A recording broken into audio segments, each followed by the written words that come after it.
Good morning, everyone. Good morning, San Francisco.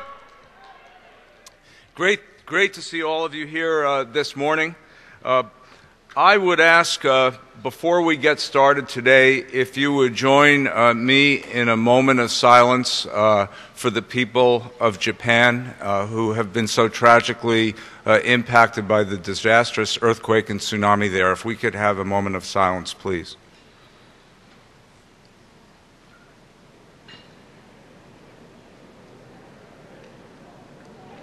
Okay, thank you very much.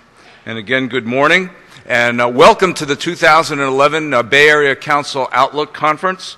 We have an outstanding agenda for you today. I think I've been doing this for 7 years, and every one of these has been very exciting. But as I think about the program we've put together, it's an extremely robust and eclectic program. I think we're all going to learn something, and it's not just about a learning experience. We like to use the Outlook Conference as a place for action as well. There's a whole history to discussions taking place here at Outlook that result in real action out in the environment. So we're excited about the discussions will take place today. They should be thought-provoking, and I know that they'll be fun, and so enjoy the day. I would be remiss if I didn't ask everyone and remind everyone here today to please turn off your cell phone ringers so that we don't have any distractions to the folks who will be speaking to you today. There is one exception to that rule, and that would be Larry Baer. Larry, you can keep your cell phone ringer on because we know that or at least I hear that the ringtone is "We Are the Champions" by Queen. You know the song, and that one is okay with me, so Larry, you can keep that on. Speaking of Larry Baer and the Giants were generous enough to share with us today the World Series trophy. It is an amazing... The Giants have brought so much to this city and this region, and by sharing with us this incredible trophy, it's just outstanding. It'll be at the Giants booth today so that when we have a break after a couple of the panels, be sure to check it out and take a couple of photos and so forth. But as Virgin America would say, don't take it home with you. So you'll be hearing from me from time to time today, so I'm going to try to keep this short and get on to the program. To kick off our event today and provide welcoming remarks, allow me to introduce San Francisco's newest rock star, Mayor Ed Lee. Mayor Lee has already shown, I think, in the 3 months that he's been mayor, that he's actually a natural for a job. I've known him for, I think, close to 2 decades. And he's been the head of the Human Rights Commission. He went on to become the city purchaser. He went on, Mayor Brown appointed him to be the director of public works for San Francisco, and then several years as city administrator. Now, I would have had to say, I never would have thought that Ed Lee would be mayor of San Francisco, because he's such a can-do kind of person. He functions so well. He's such a great problem solver, but I never thought of him as a person running a political institution, and San Francisco is certainly that. But in a very short time, he's shown tremendous prowess in the job. I think he's perfect for it. And most recently, I guess concluding today with another vote at the Board of Supervisors, his move to keep Twitter headquartered in San Francisco was really a big thing, and it showed a major commitment on San Francisco to keep jobs here, and I want to thank Mayor Lee for stepping up and doing that. Obviously, you know, San Francisco goes, in many ways, so goes the region, and I think it's really important that the work that Ed Lee is doing, if there's some way we can convince him to stay on, you know, your suggestions are welcome. But we're very, very pleased that he's taking time out of his busy day to come and address the Bay Area Council and provide welcoming remarks. So, ladies and gentlemen, without any further ado, welcome San Francisco Mayor Ed Lee.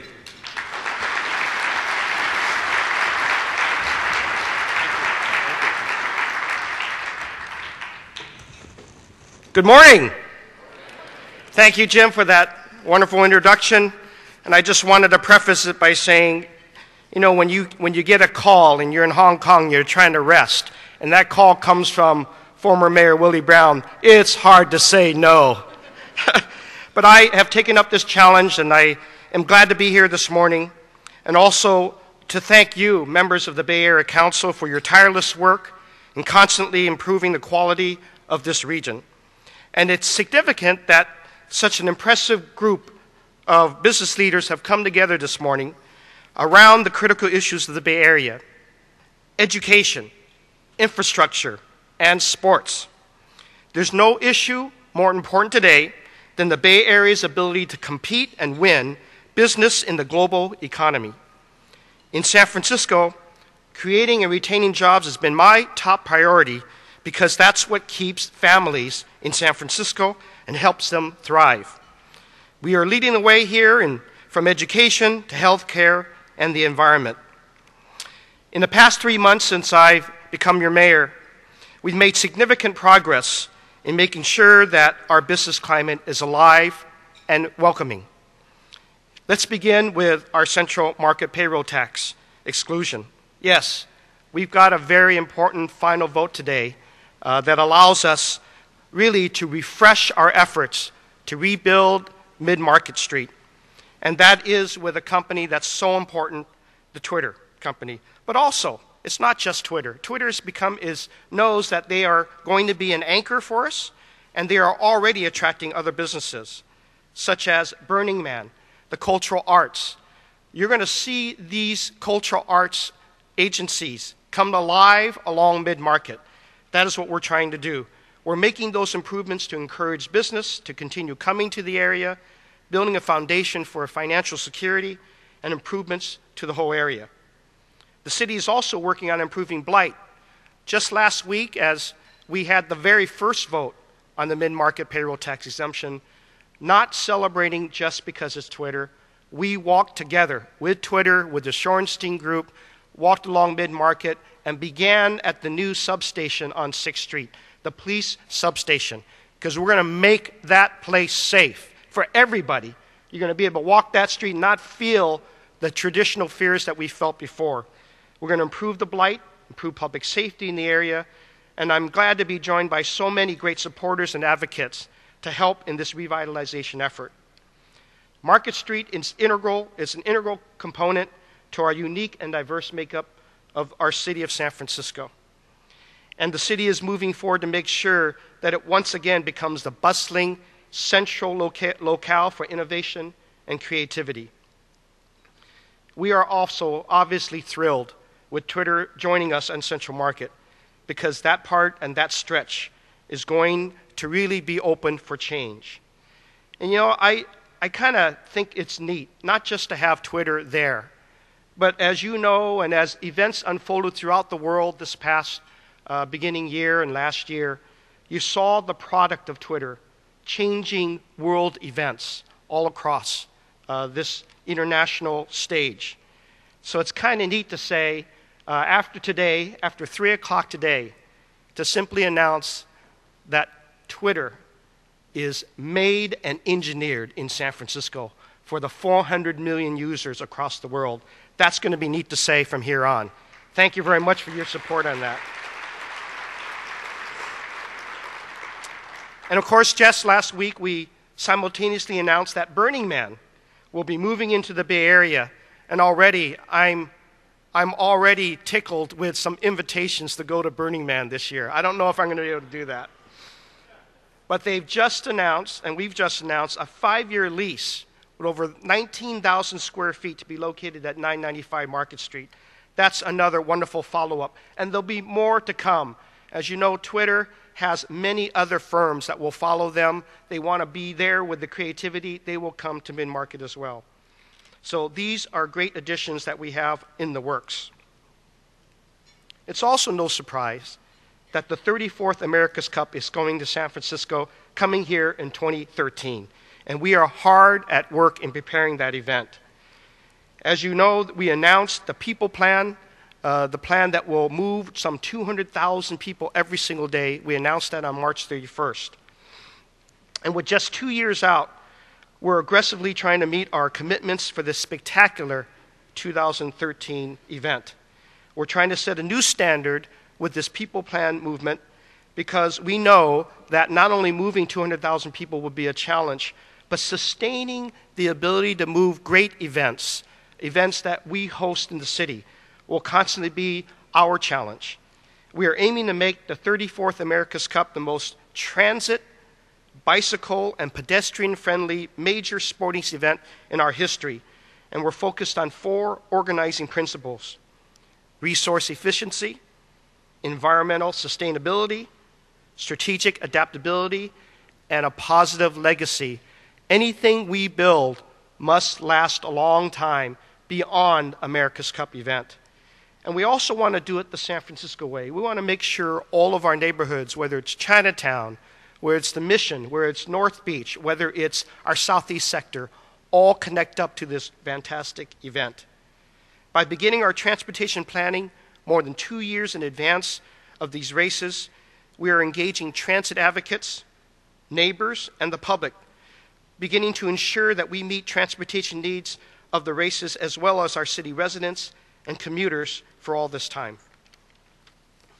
We're doing this, as I said, the San Francisco way, in partnership with the public and our stakeholders as we incorporate their feedback in the final document. And the transportation plan, the people plan, is up on the website already. We'll wait until the end of May before we publish the final document. But we'll have in between now and then a great amount of feedback and make sure that we get input from all across our city. We're leveraging resources and enthusiasm to set new standards, and we will leave a positive long-term legacy.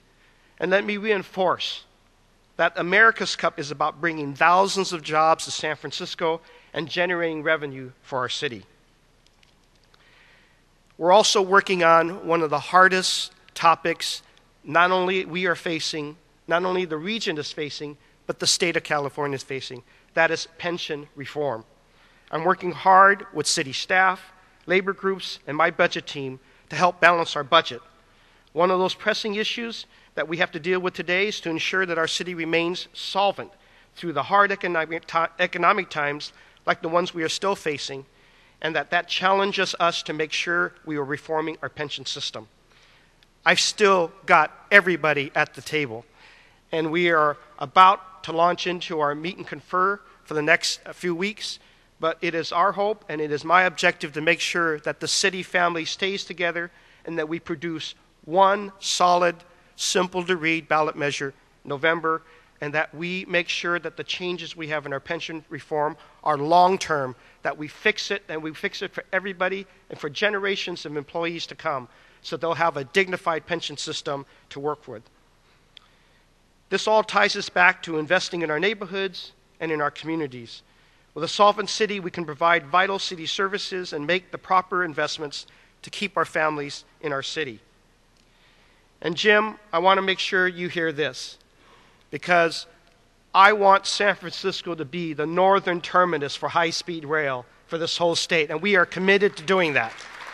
We're going to make sure that high-speed rail ends at our Transbay Terminal, the most beautiful terminal you'll ever see in your lifetimes. And with that, let me say this. I'm working hard to keep the unity of the city together.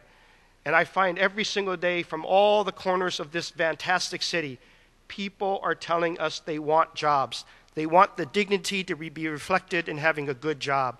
And I can't do it without making sure we have unity at our Board of Supervisors. So I am very mindful that every single day I've got a private meeting with each member of the Board of Supervisors, a different member, every other day, talking to them about what they need, treating them with respect, and making sure the dialogue is open. And this newfound unity will help me as I enter this afternoon in my first 1-hour discussion with the Board of Supervisors. Wish me luck. Because I do think that we need positive dialogue in the city. The fraction times are over with. We need unified dialogue here.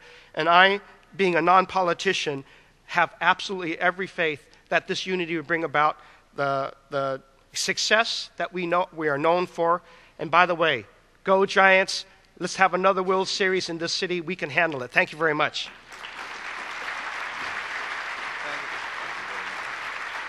Thank you, Mayor Lee.